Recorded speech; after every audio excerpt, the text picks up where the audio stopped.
Welcome back once again. आज हम अपने इस वीडियो में करेंगे class 7th English the English weaves का चैप्टर 2 द केज्ड पैरट के क्वेश्चन आंसर्स। इस वीडियो में हम कुछ एक्स्ट्रा क्वेश्चंस देखेंगे, समरी देखेंगे और कंप्लीट सोल्यूशन देखेंगे। तो चलिए स्टार्ट करते हैं। Summary of the chapter the caged parrot.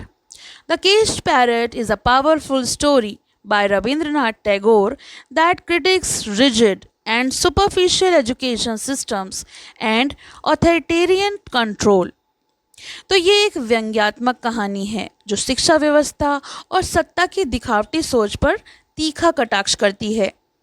The story follows a parrot who lives freely, singing, flying and enjoying life। कहानी में एक तोता है जो आज़ाद है, गीत गाता है, उड़ता है, उछलता कूदता है, लेकिन पढ़ा लिखा नहीं है। However, the king is displeased because the parrot is uneducated and sees it is a useless creature। तो राजा को ये बात बिल्कुल पसंद नहीं आती कि तोता जो है वो आराम से जी रहा है लेकिन शिक्षित नहीं है। He orders that the bird be educated। तो वो आदेश देते हैं कि तोते को शिक्षित किया जाए, पढ़ाया लिखाया जाए। A grand system is set up, a golden cage is built, scholars are hired, scriptures are copied in bulk, and numerous workers are employed to maintain the bird's education। अब इसके बाद एक भव्य योजना बनती है। सुनहरी पिंजरा बनाने की पंडित आते हैं, शास्त्र आते हैं, सैकड़ों कर्मचारी तैनात होते हैं, लेकिन इस सारी व्यवस्था में तोते की ज़रूरतों और स्वतंत्रता की कोई परवाह नहीं की जाती। Yet no one thinks about the bird's actual needs or its well-being। Instead, the bird is force-fed torn pages of books. It is chained, silenced and controlled, all the name of making it civilized and educated। बल्कि उसे जबरन शिक्षा दी जाती है, उसके पंख बांध दिए जाते हैं और अंत में वो मर भी जाता है। Eventually the parrot dies, but no one notice। उसकी मृत्यु के बाद भी कोई उसको नोटिस नहीं करता। When the king is told, he is assured that the bird's education is now complete, as it no longer sings, flaps its wings, and even moves, the king is pleased। राजा को बताया जाता है कि तोते की शिक्षा पूर्ण हो गई है। अब वो ना तो उड़ता है, ना गाता है और ना ही हिलता है, पूरी तरह शांत हो गया है। राजा इस बात से संतुष्ट हो जाते हैं कि वो अब वेल एजुकेटेड हो गया है। So the main message is the story sharply criticize an oppressive education system that values control, appearances and rote learning over creativity, freedom and genuine understanding. तो ये कहानी दिखावे, दबाव और तंत्र की अंधी शिक्षा प्रणाली पर तीव्र आलोचना करता है, जिसमें स्वतंत्र सोच, जीवन और आत्मा का गला घोटकर सिर्फ अनुशासन और शिक्षा के प्रति ही महत्व दिया जाता है। तो ये तो हमने की इसकी समरी। चलिए क्वेश्चन आंसर्स देख लेते हैं। 15 questions with 1 or 2 word answers। First one, who was displeased with the bird? Bird से नाखुश कौन था? Answer, the king। Question number 2, what was the bird's main activity? चिड़िया की मुख्य गतिविधि क्या थी? Answer, गाना गाना। Question number 3, who was tasked with educating the bird? पक्षी को शिक्षित करने का कार्य किसे सौंपा गया था? आंसर, द किंग्स नेफ्यूज, राजा के भतीजों को। Question number 4, what was made for the bird? पक्षी के लिए क्या बनाया गया था? आंसर, अ गिल्डेड केज, एक सुनहरा पिंजरा। Question number 5, what did the royal scholars say the cause of birds ignorance? राजकीय पंडितों के अनुसार पक्षी की अज्ञानता का कारण क्या था? Answer, the nest. Question number 6, who was responsible for making the cage? पिंजड़ा बनाने की जिम्मेदारी किसे दी गई थी? आंसर, द गोल्ड स्मिथ, सुनार को। Question number 7, who criticized the system? किसने इस व्यवस्था की आलोचना की थी? आंसर, द क्रिटिक, आलोचक ने। Question number 8, what was the birds condition after the education process? शिक्षा की प्रक्रिया के दौरान या उसके बाद पक्षी की क्या स्थिति थी? आंसर, इट वॉज डेड, वो मर चुका था। Question number 9, what did the bird try to do in the cage? पक्षी ने पिंजरे में क्या करने की कोशिश की? आंसर, टू एस्केप, भाग जाने की कोशिश करी। Question number 10, what is the metaphor for the gilded cage? सुनहरे पिंजरे का रूपक क्या है? आंसर, ऑपरेशन, उत्पीड़न। Question number 11, who took the responsibility of teaching the bird? किसने पक्षी के लिए सिखाने की, शिक्षा देने की जिम्मेदारी ली? Answer, the pandit. Question number 12, how many types of scriptures were needed for the bird? Answer, many. Question number 13, who took care of the birds cage? Answer, the king's nephew. Question number 14, what was the purpose of educating the bird? पक्षी को पिंजरे में शिक्षित करने का उद्देश्य क्या था? Answer, to provide culture and knowledge, संस्कृति और ज्ञान देना। Question number 15, who spread the news after the bird died? पक्षी के मरने के बाद की खबर किसने फैलाई? आंसर, द क्रिटिक, आलोचक ने। Answer these questions. Question number A, why was the king displeased with the bird? राजा पक्षी से नाराज क्यों थे? Answer, the king was displeased because the bird did not read scriptures, follow customs, or contribute to anything meaningful in his eyes. Instead, it just sang songs, flew around, and ate fruits from the royal garden, which he saw as wasteful and unproductive. राजा इस बात से नाराज थे कि तोता शास्त्र नहीं पढ़ता, रीति रिवाज नहीं मानता और केवल उड़ता है, गाना गाता है और बाग के फल खाता है। उसे तोता निकम्मा और बेकार लग रहा था क्योंकि उनके फल बाजार को भी नुकसान हो रहा था। Question number B, what conclusion did the royal scholars derive regarding the bird's ignorance? दरबारी पंडितों ने पक्षी की अज्ञानता का क्या कारण बताया? Answer, the scholars concluded that the bird was ignorant because of its nest, which they claimed was too small and made of useless straws and twigs. They believed it could not hold enough knowledge and thus was the cause of bird ignorance. पंडितों ने निष्कर्ष निकाला कि पक्षी की अज्ञानता का कारण उसका घोंसला है। वो बोले, घोंसला तिनकों और टहनियों से बना है और बहुत छोटा है, उसमें ज्ञान भरने की जगह ही नहीं है।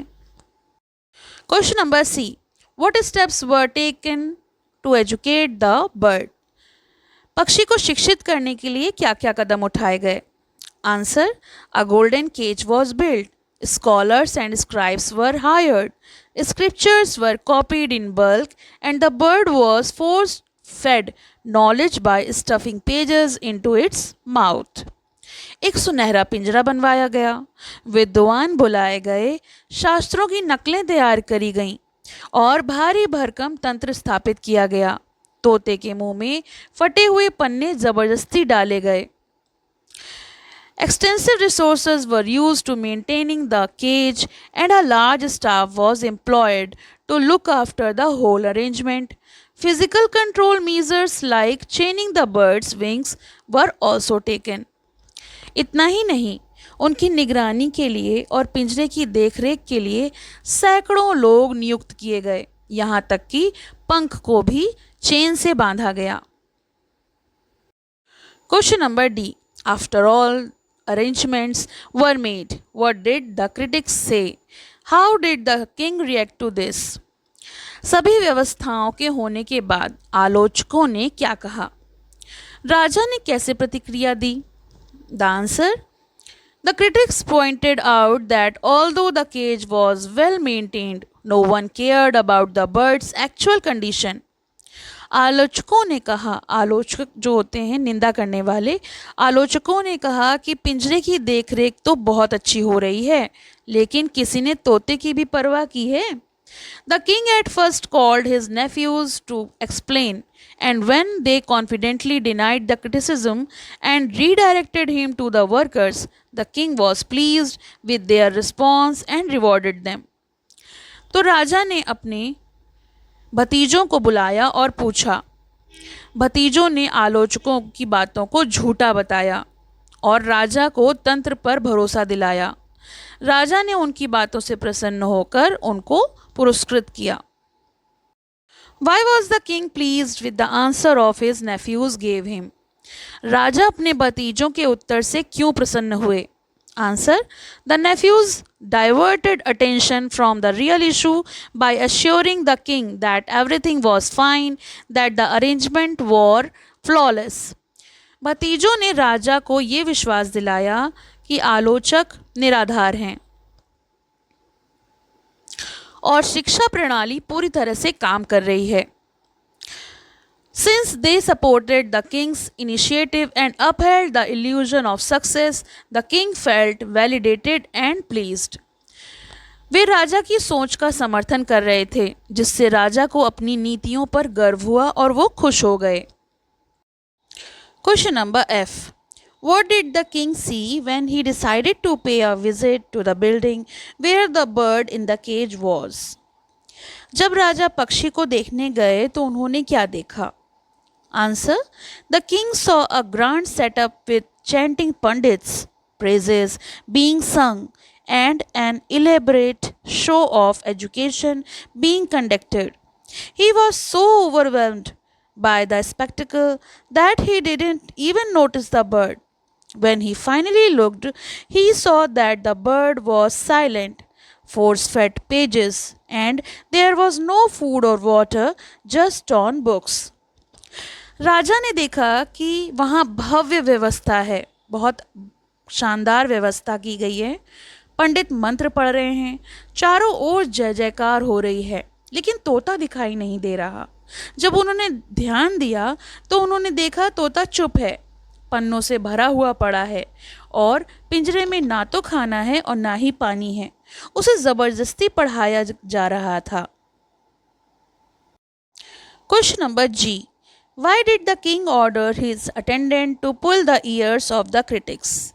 राजा ने आलोचक के कान खींचने का आदेश क्यों दिया? Answer: The king ordered punishment for the critic because the critic dared to question the showy arrangement and reminded the king to check the actual condition of the bird.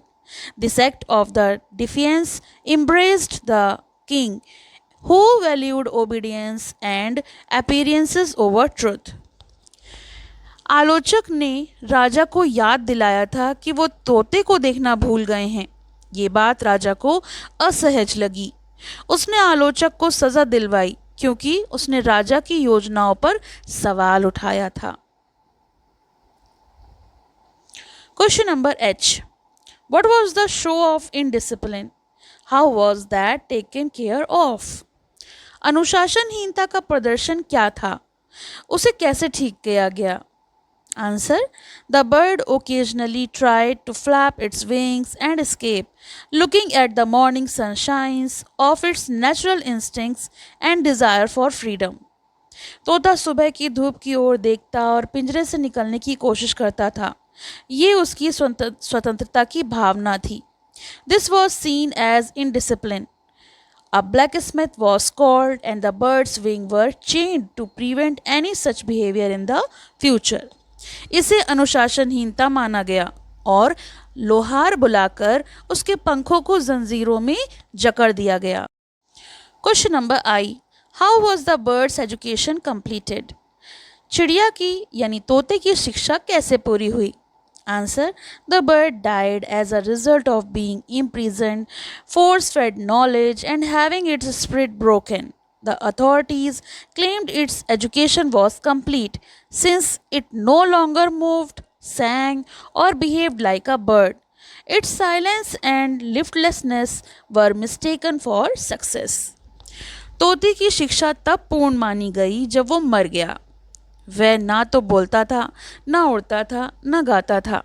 राजा को बताया गया कि अब वो पूरी तरह से शिक्षित है, शांत और आज्ञाकारी। पर असल में उसकी आत्मा मर चुकी थी। नेक्स्ट है think and answer. Question number 1, what do you think the gilded cage is a metaphor of? सुनहरा पिंजरा किसका रूपक यानी मेटाफर है? Answer, the gilded cage symbolizes a rigid and oppressive system, especially the education system, that looks attractive and structured on the outside but suppresses freedom, creativity, and life within. सुनहरा पिंजरा उस व्यवस्था का रूपक है जो देखने में तो सुंदर और आकर्षक होती है, लेकिन अंदर से व्यक्ति की स्वतंत्रता, उसकी आत्मा को कैद कर लेती है। It represents superficial development that ignores inner growth और individuality. ऐसी शिक्षा प्रणाली का प्रतीक है जो कि रचनात्मकता की जगह सिर्फ दिखावे और अनुशासन पर जोर देती है। Question number 2. Why do you think the king ordered his attendant to pull the ears of the critic? What is your opinion of critic? राजा ने आलोचक के कान खींचने का आदेश क्यों दिया? आलोचक के बारे में आपकी क्या राय है? Answer, the king punished the critic because he couldn't handle dissent or being challenged, especially in public. राजा ने आलोचक को इसलिए सजा दी क्योंकि उसने सच्चाई उजागर की थी और राजा को शर्मिंदा किया था। The critic represents truth and consequence in the story, a rare voice that dared to question power and expose the hollow reality behind the grandeur. The critic is brave and necessary, even though society often silences such people. आलोचक साहसी था और system की खामियां दिखा रहा था। मेरी राय में आलोचक समाज का ज़रूरी हिस्सा है जिससे समाज की आंखें खोलने का काम करना चाहिए और वो ये काम करता है। Third question, the world has a shortage of many things but there is no dearth of critics around. What do you understand by this? दुनिया में बहुत सी चीज़ों की कमी है पर आलोचकों की कोई कमी नहीं है, निंदा करने वालों की कोई कमी नहीं है। इस बात से आप क्या समझते हैं? This line is sarcastic. ये वाक्य व्यंग के रूप में कहा गया है। While it seems to criticize critic for being everywhere in the story's context, it actually highlights how rare true critics are. Those who speak the truth and stand up against wrong. It reflects society's tendency to dismiss or mock genuine voice of concern while rewarding blind followers. कहानी में इसका मतलब ये है कि सच्चे आलोचक बहुत कम होते हैं, लेकिन हर कोई बिना सच्चाई जाने आलोचना करता रहता है। यहाँ ये वाक्य उन लोगों के लिए ताना दिया गया है जो दिखावे को असली प्रगति समझते हैं और असली समस्याओं की ओर ध्यान नहीं देते। Question number 4. In the story, time and again there are people, mostly referred to as everyone, who are pleased with all that is happening to the bird. What do you think everyone is? Why is everyone pleased? कहानी में बार बार सभी लोग दिखाई देते हैं जो तोते के साथ हो रही हर बात से खुश हैं। आप क्या समझते हैं कि वो सभी कौन हैं और क्यों खुश हैं? तो ये सभी जो हैं, there are general public. Everyone refers to the general public, official, ministers, scholars and people who benefit from the king system. सभी का तात्पर्य आम जनता, दरबारी, मंत्री, पंडित, कर्मचारी और उन लोगों से है जो राजा की इस व्यवस्था का लाभ उठा रहे हैं। They are pleased not because the bird true learning, but because the show of education gives them jobs, rewards और a sense of false pride. वो इसलिए खुश नहीं है क्योंकि पूरी व्यवस्था उन्हें धन, नौकरी या दिखावे की शांति दे रही है, बल्कि वो इसलिए खुश हैं क्योंकि उनको वो सब मिल रहा है जो वो चाहते हैं। They blindly support the system without questioning it. और वो असल तौर पर आंखें बंद करके सिस्टम को सपोर्ट कर रहे हैं। असल में तोते की हालत पर कोई ध्यान नहीं देना चाहता। सबको अपनी जॉब, अपने रिवॉर्ड और अपनी जो फॉल्स प्राइड है उस पर ही ध्यान देना है। Question number 5. As the time went on, the bird became more civilized. What do you think the word civilized is used here? जैसे जैसे समय बीता तोता और अधिक सभ्य बन गया, सिविलाइज्ड बन गया। यहाँ सभ्य शब्द का प्रयोग क्यों किया गया है? Answer, the word civilized is used ironically. यहाँ सभ्य शब्द व्यंग्यात्मक ढंग से प्रयोग किया गया है, ताने के तौर पे यूज़ किया गया है। It shows how the bird was force to behave according to the system's rule, silent, obedient and lifeless. इसका अर्थ है कि तोते को इस हद तक दबा दिया गया कि वो चुप, आज्ञाकारी और निर्जीव हो गया। It had lost its natural instincts. उसने अपनी जो नेचुरल इंस्टिंक्ट्स यानी स्वतंत्रता थी, स्वाभाविकता थी, वो खो दी थी। Tagore uses this word to criticize how society often destroy individuality in the name of discipline and civilization. Tagore ये दिखाना चाहते हैं कि किस तरह से सभ्यता के नाम पर स्वतंत्रता और आत्मा को कुचल दिया जाता है। Question number 6. Outside the palace, the gentle south wind blew, and the young green leaves filled with the sky with their deep and the heavy sign. Discuss the message Tagore tries to deliver through this sentence. महल के बाहर दक्षिण की कोमल हवा बह रही थी और हरे पत्ते आकाश में गहरी सांस भर रहे थे। टैगोर इस पंक्ति के माध्यम से क्या मैसेज यानी क्या संदेश देना चाहते हैं? Answer, this sentence symbolizes nature's sorrow and the contrast between the lively, free outside world and the death inside the palace. ये वाक्य प्रकृति की पीड़ा को, उसके दर्द को, बाहर की आज़ाद दुनिया की भावना को दर्शाता है।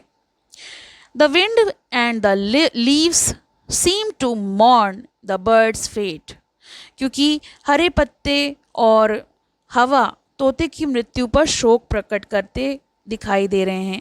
Tagore is highlighting how unnatural and tragic it is to suppress life and freedom in the name of control and education. Tagore ये कहना चाहते हैं कि जब स्वतंत्रता और जीवन का गला घोटा जाता है तो पूरी प्रकृति दुखी हो जाती है, दुख में डूब जाती है। Question number 7. Do you feel sad for the bird? Why और वाई नॉट? तो क्या आपको तोते के लिए दुख महसूस हुआ? हाँ तो क्यों, या फिर नहीं तो क्यों नहीं? Answer, yes, I feel sad for the bird because it was a symbol of freedom, Joy and life. हाँ, तोते के लिए दुख होता है क्योंकि वो स्वतंत्रता, गीत और जीवन का प्रतीक है। It was trapped, silenced and eventually killed by a system that claimed to educate it. उसे एक दिखावे की शिक्षा के नाम पर कैद कर लिया गया, चुप करा दिया गया, यहाँ तक कि मार डाला गया। The bird's fate shows how harmful it can be when systems value control over creativity and appearances over true well being. उसकी रचनात्मकता और आत्मा को मारकर उसे सभ्य बना दिया गया। नेक्स्ट एक्सरसाइज है stand word work. Arrange these words from the story by degree of emotion and with opposite at either end. Appalled, displeased, satisfied, pleased, contented. Appalled being extreme negative emotion, contented being positive and peaceful satisfaction. Grammar portion. First question. Choose the correct option and fill in the blanks. So here is questions with answer. There isn't enough time. B. We have got lots of things to do before the party. C. Several buildings were damaged by the explosion. D. He has a lot of money, but he wastes most of it. E. How much money have you got? F. It happened many years ago, but I still remember everything. Question number 2. Complete these sentences with a little, little, a few and few. First one, with luck you might a little progress. B. Little progress has been made in the construction of the amusement park. The minister is upset with the contractor. C. We managed to save a few money off for our upcoming trip. We are flying to Rio next week. D. After the floods, few people still live there now. Most of them have shifted to a safer place. E. All she wanted was a few minutes to herself. F. After I read the movie review, I knew it was going to be interesting. There wasn't even a little doubt in my mind. G. Don't take all the cupcakes, just have a few. A speech on the education system focuses on memorization and examination. So let's answer. Good morning, everyone. Today I would like to address an important issue regarding our education system. In many countries, including ours, the focus of education has shifted significantly towards memorization and examination. While examinations serve as a tool to evaluate the student performance, the over emphasizes on memorization has begun to undermine the true purpose of education. In our school, students are often required to memorize vast amount of information, much of which may not be relevant to their future careers. The pressure to retain facts for exam often leaves little room for creativity, critical thinking, or problem solving, which are crucial skills in today's rapidly changing world. Students are taught to recall information rather than to understand or apply it. Furthermore, the stress caused by this system affects students' mental health. Instead of encouraging a love for learning, it leads to anxiety, fear of failure, and a lack of enthusiasm for studying. It's time we rethink our education system. We should focus more on practical knowledge, critical thinking, and skills that can be applied in real life. Education should inspire curiosity and foster a desire to learn rather than just memorize for sake of exams. Thank you. तो ये तो हमने किया है इस chapter के question answers, इसकी summary. आपको कैसा लगा ये मुझे कमेंट बॉक्स में लिख के आप ज़रूर बता सकते हैं। कोई और सजेशन हो या फिर आपको कोई और हेल्प चाहिए हो तो आप मुझे कमेंट बॉक्स में लिख कर पूछ सकते हैं। अगर ये वीडियो पसंद आया हो तो लाइक करें, शेयर करें, चैनल को सब्सक्राइब कर लें और बेल आइकन को प्रेस कर लें जिससे कि आपको न्यू वीडियोज़ के अपडेट्स मिलते रहें। Thank you for watching. Have a nice day. पसंद आया हो तो लाइक करें, शेयर करें और चैनल को सब्सक्राइब करें।